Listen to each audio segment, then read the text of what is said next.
Good morning, friends. Good morning and welcome to another episode of PB Reads the Bible. Yeah, you probably possibly thought I wasn't going on today. Sorry about that. Looks like I'm about a minute and a half late. Trying to do a couple too many things, I guess, at one time this morning, and didn't realize that it was 9 o'clock. But we're here and we're ready. Good morning. Good to have you with me this morning. Good for us to be together. Let's just put it that way, nice and simple. That is always the case. It's always good to be together. Always good to be together. Anyway, I'm PB. In case you're tuning in for like one of the first times and didn't know who I am, I'm Pastor Brian, hence the PB, and PB Reads the Bible. And today is episode 18 on our journey through the Gospel of John. So we will be looking at chapter 16 today of John. Again, it's medium length. It's a medium length chapter, but there'll be some stuff to talk about. So today's session might be a little bit brief compared to some of our others. Another brief one, but that's all right. That's all right. And today is Tuesday, so we'll be doing today. We will also be live tomorrow, Wednesday and Thursday at 9 o'clock. Both of those days should be live. Both of those days. Then we'll be taking our break. Friday is my Sabbath. Saturday is my Sue day, and we'll be starting back up again then on Monday. But you've got today, tomorrow, and Thursday. It is good for us to do together. I so appreciate. Oh, thank you very much, Pat. But I just think it's good for us to be together in all different kind of ways too. It's just one more way in which we're able to do that. And of course, God is present with us where two or more are gathered in His name. But so go ahead and check in, say good morning, say all those kind of things to each other, to me, and be sure that if you have something on your heart that you want us to be in prayer about, our community here. This is a community. This is a small group. We are a small group, and we meet every day. One of the points of a small group is to share life to share life together. That is one of the points or purposes of a small group, and to encourage each other and hold each other accountable and all that kind of stuff.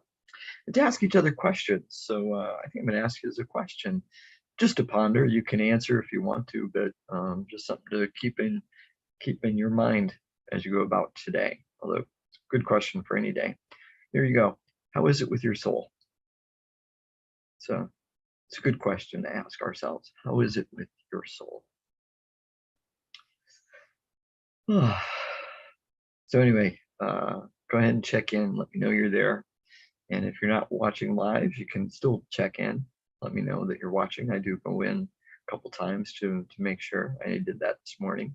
See if I missed anything. When you have questions or comments, you can post those in the comments section as well.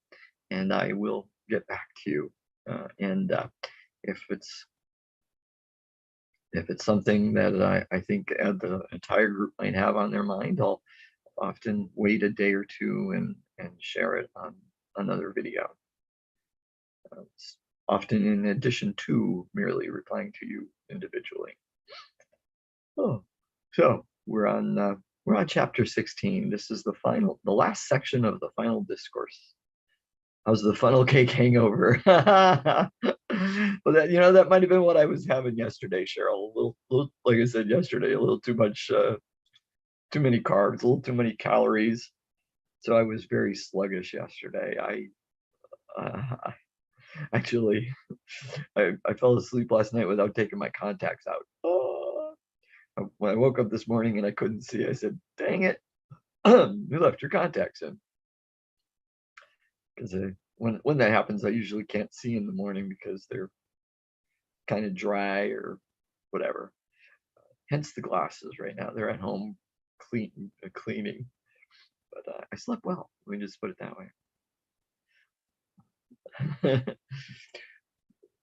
Oh, good morning, John. Good to see you there this morning.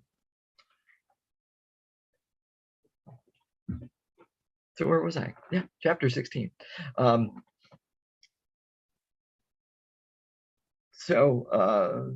again, this morning, the question for you to ponder throughout the day and perhaps every day. How is it with your soul? How is it with your soul? Let us, in the words of Paul, work on our salvation with fear and trembling, meaning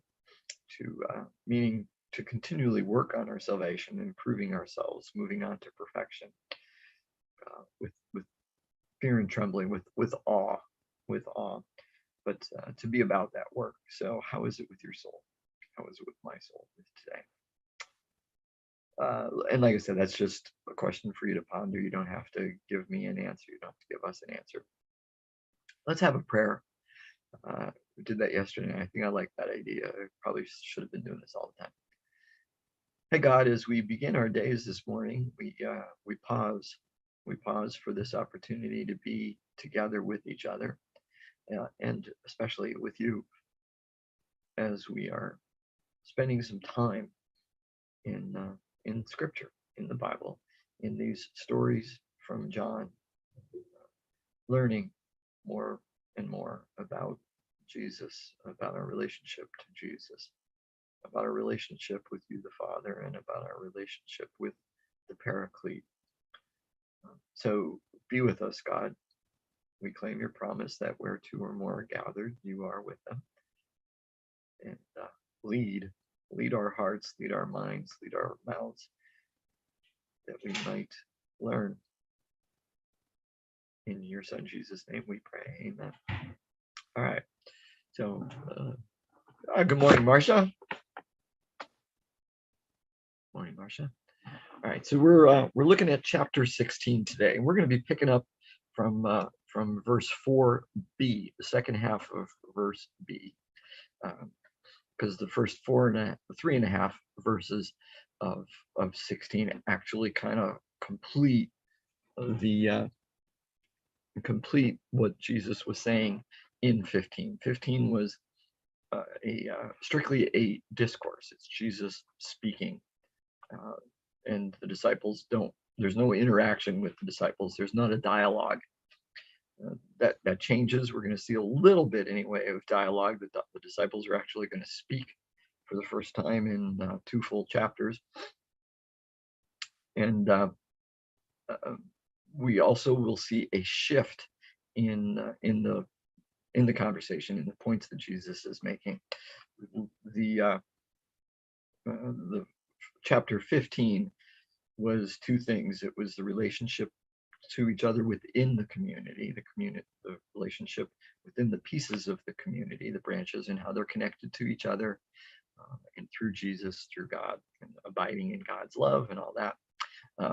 Then we saw how the community was supposed to relate to the world, and the experiences that the community was going to have, which were going to be bad. And the world, yes, could be the world at large, but it seems to be mostly, especially based on that phrase about you will be thrown out of the synagogue, you'll be excommunicated, seems to indicate that by world, Jesus is saying, well, one of two things, perhaps anyway, but specifically at that point seems to be saying about the religious leadership of the Jewish religious leadership. Jesus is going to use that expression again, the world, as we move into this next part. But here, it's no longer the community's relationship to the world. We're going to see the relationship of the Paraclete and the world, and what's going to happen there. But Jesus's use of the word and John's use of the word world, cosmos, at this point seems to take on a different meaning. No longer specifically the Jewish religious leaders, although they would be included in it.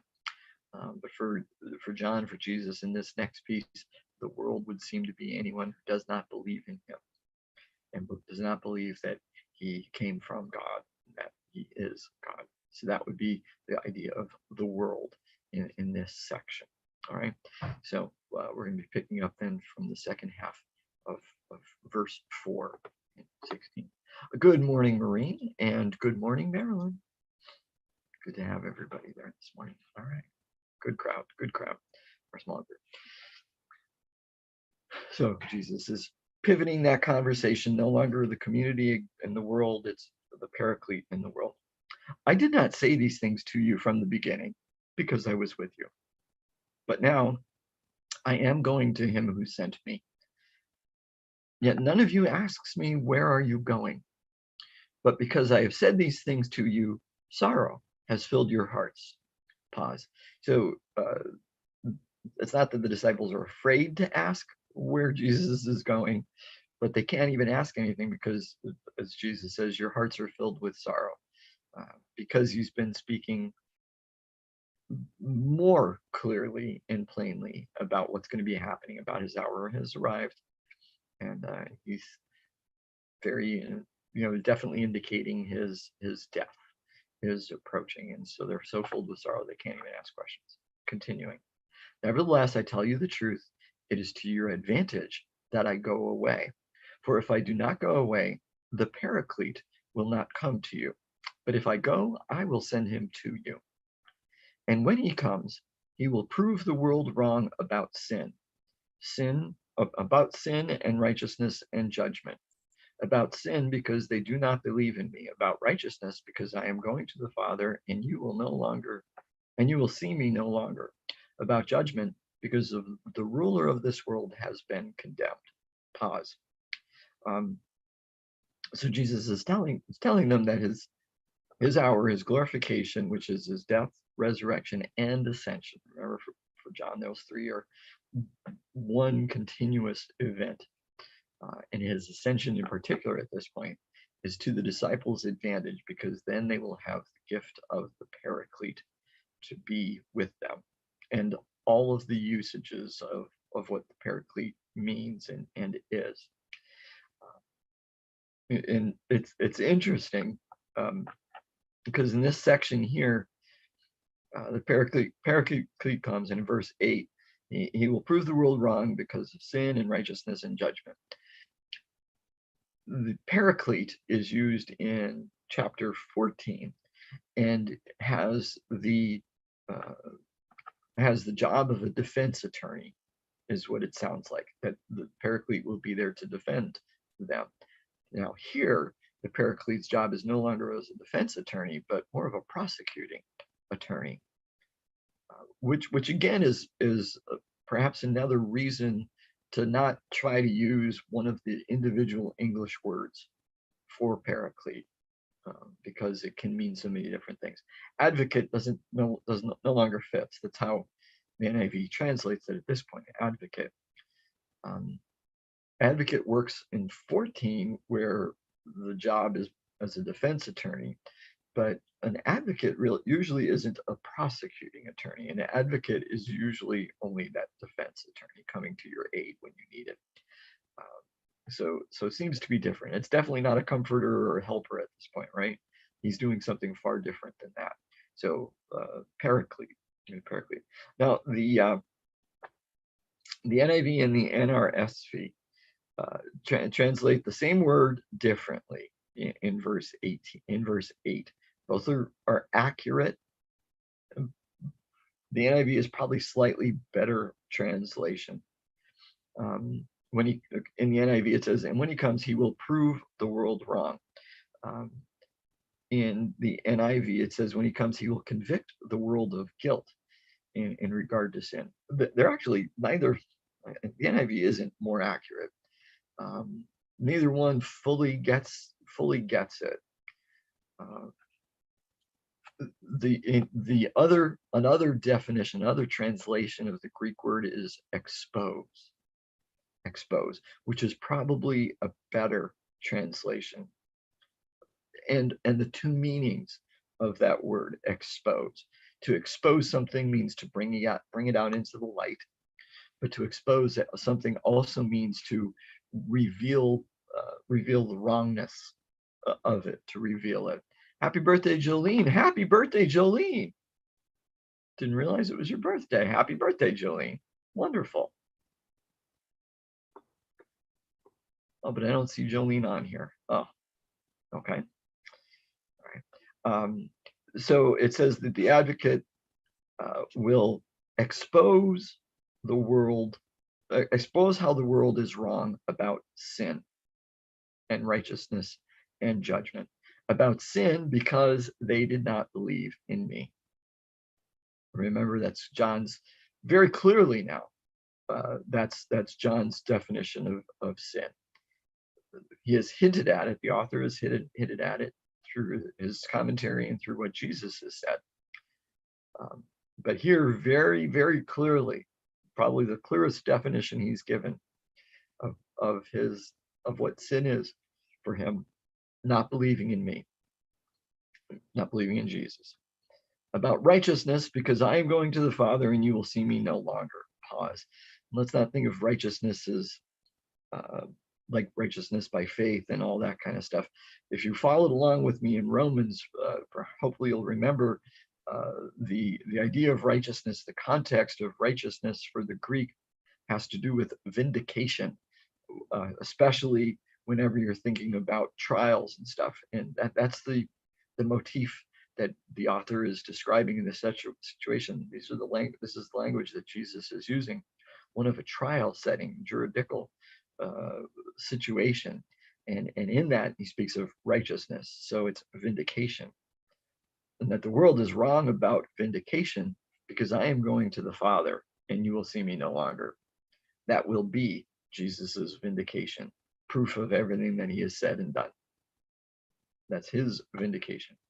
And about judgment, because the ruler of this world has been condemned. Boom.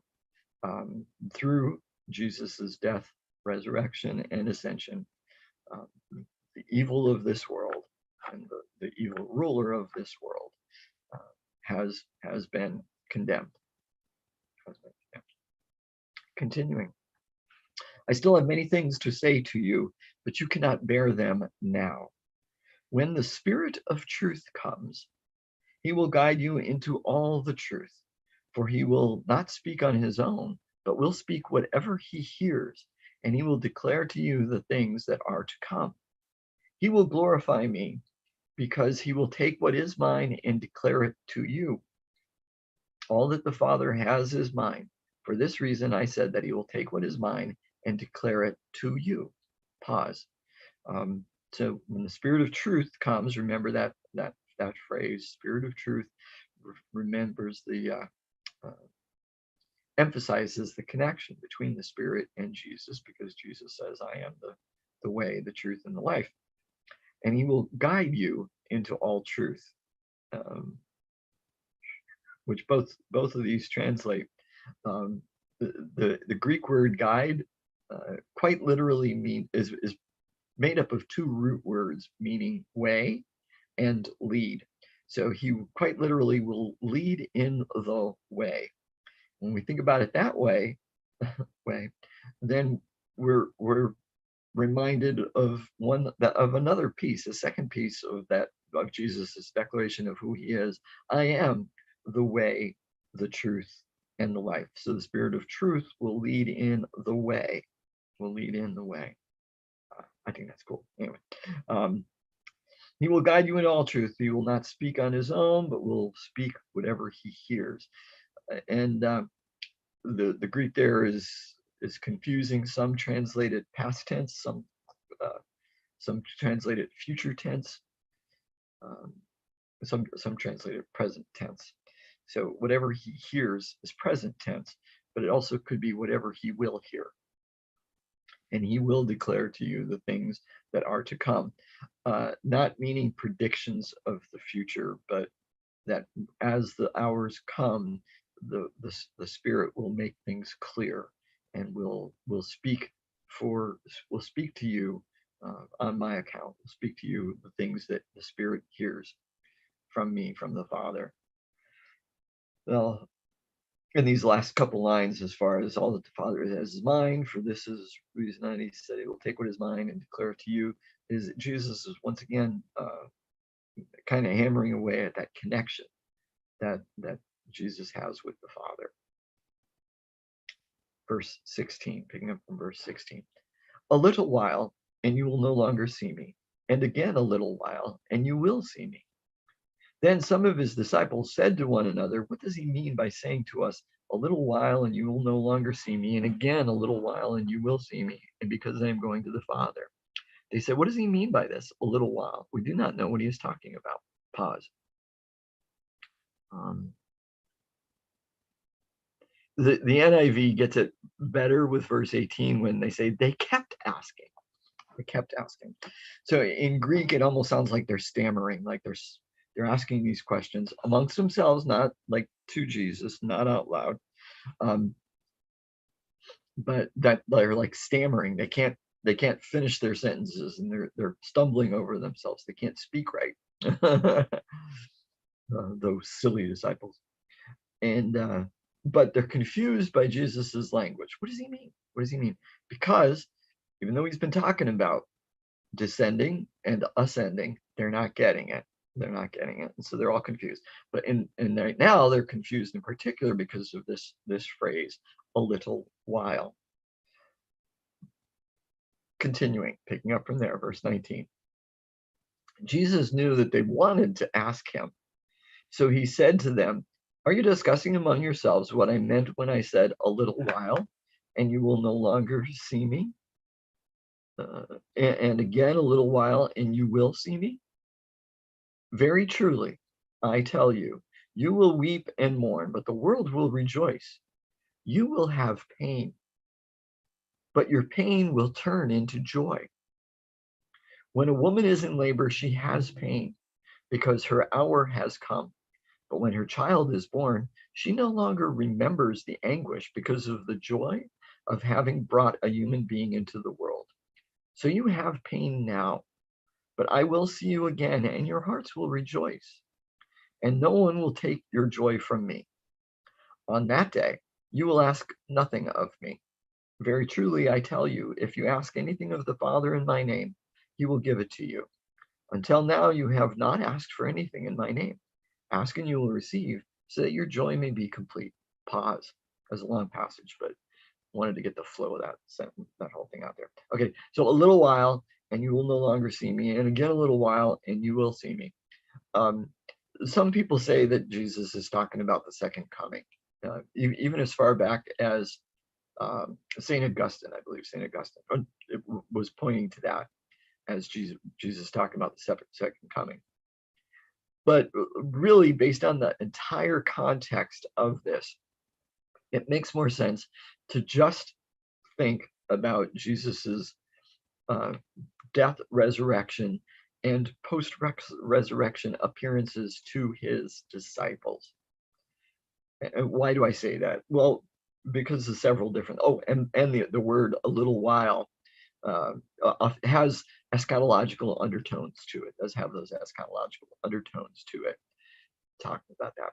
But for John and for Jesus, his death, resurrection, and ascension are the initiation of the eschatological times. So that built right into that is a little while, would work fine.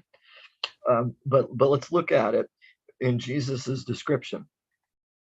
Very truly, I tell you, in his explanation, shall we say, very truly, I tell you, you will weep and mourn, as they definitely did following Jesus's crucifixion, but the world will rejoice, and the world being those who do not believe in me will rejoice because they thought they ended the whole thing. You will have pain, pain from sorrow and stuff like that, tribulation, but your pain will turn into joy following the resurrection. Following the resurrection, their pain will turn into joy, and when they see him again. Now, as a descriptor of this, a metaphor, an example, illustration, Jesus uses something that was common in Hebrew writings and stuff like that. This metaphor for anything new coming in, there'd be this metaphor of childbirth. Okay, when a woman is in labor, she has pain because her hour has come. This keeps coming back to that hour time too. But when her child is born, she no longer remembers the anguish because of the joy of having brought a woman being into the world. So you have pain now, but I will see you again, and your hearts will rejoice, and no one will take your joy from you. That really seems to describe the post-resurrection appearance from Jesus to these to the disciples, the multiple appearances in multiple script in multiple gospels, of course, and how their pain was turned into joy. How their pain was turned into joy. Just think about from the reading the other day with Mary and how much she wept, but as soon as she realized it was Jesus, her pain was gone and she had joy. I have seen the Lord. Seen the Lord. Now, verse 23, and most likely the NRSV gets this translation wrong. It can be translated, the word is a little different. On that day you will ask nothing of me. But you'll see the footnote if you're reading the NRSV. The footnote says, "Will ask me no question." On that day, you will ask me no question. The NIV probably gets it right with, "In that day, you will no longer ask me anything." The idea you're not going to have questions because these things will become more clear, more plain. All right. Very truly, I tell you, if you ask anything of the Father in my name, he will give it to you. Until now, you have not asked for anything in my name.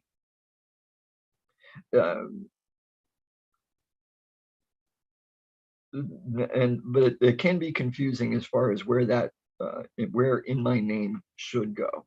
Could go where it is in that translation. Very truly, I tell you, if you ask anything of the Father in my name, he will give it to you. Or it can be translated, very truly, I tell you, if you ask anything of the Father, he will give it to you in my name. So we're not quite sure where that phrase in my name should be. Is that in how we're supposed to ask God, the Father, or is that how God the Father answers the prayer? Those are two different things. They might seem subtle, but they're actually not. Subtle differences linguistically, perhaps, but larger difference in particular in actual usage and context. But go ahead and ask and you'll receive so that your joy may be complete. It's all about joy here in this passage. All right, continuing. I have said these things to you in figures of speech. The hour is coming when I will no longer speak to you in figures, but will tell you plainly of the Father. On that day you will ask in my name. I do not say to you that I will ask the Father on your behalf, for the Father himself loves you, because you have loved me and have believed that I came from God. I came from the Father and have come into the world. Again, I am leaving the world and am going to the Father. Pause. So here we see virtually the center point of John's theology and understanding of Jesus. This Christology is summed right up there in those last things. I came from the Father, that last verse 28. I came from the Father and come into the world, and now I'm leaving the world and I'm going to the Father. That sums up everything for John. It really does. It really does. Now, Jesus says in verse 25, I've said these things to you in figures of speech. And the word translated as figures can mean multiple things. It can mean parable, it can be metaphor, it can be several different things. So what is Jesus saying? I think he's talking about all different kinds of figures of speech, and then he's just been using them. But the point is, he uses the plural there, figures of speech. Listen to what the disciples say. His disciples said, yes, now you are speaking plainly, not in any figure of speech. Pause. They don't seem to get it. They're focusing in just on one thing rather than on everything that Jesus has said. And Jesus seems to be referring to everything he said, at least this night, chapters 14 through 16. He seems to be talking about all of that, but they're only looking at this one thing in this one spot. All right, not in any figure. So picking up from there, I'm going to read that verse again and continue on from there to finish up this part. His disciples said, yes, now you are speaking plainly and not in any figure of speech. Now we know that you know all things and do not need to have anyone question you. By this we believe that you came from God. Pause. We're going to pause there. I know I said I was going to read to the end, but I'm not. Pause there. Notice a couple things about that. First of all, they use the singular figure of speech, as I mentioned, rather than Jesus's plural figures of speech. Notice the repetitive use of the word now. Now we know. Now we believe. Okay. Now you are speaking plainly. Now we know that you know all things. So they've used this word a couple times in there. It doesn't say now, but it says by this we believe. I apologize, but it does say now. Yes, now you are speaking plainly, and now we know that you know all things. What are they referring to? They're referring again to Jesus's knowledge of things within them, that Jesus knew what they were thinking or maybe muttering amongst themselves, but not asking him. And that because of this, they believe, which seems to miss Jesus's point. Well, in multiple ways, including but not limited to this idea of believe. And notice what they don't say. Oh, they do say, we believe that you came from God. Period. End. They're still not accepting the idea that Jesus has to return to God, and that Jesus has to go back to the Father.